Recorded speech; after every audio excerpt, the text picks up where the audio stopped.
کسانی که در این شعائر خدشه کنند.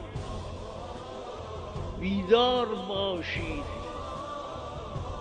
بدانید کوچکترین کلمه که شعائر حسینیگرا سوز کند کمر خاتم النبیین رو میشکنه.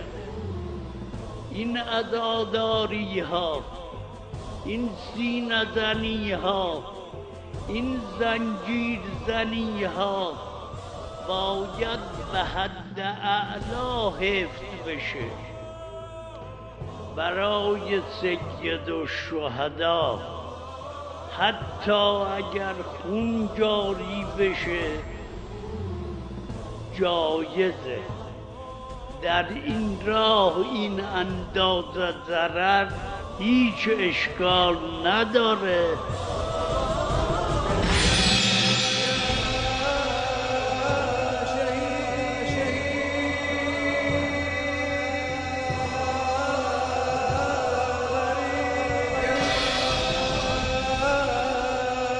شهید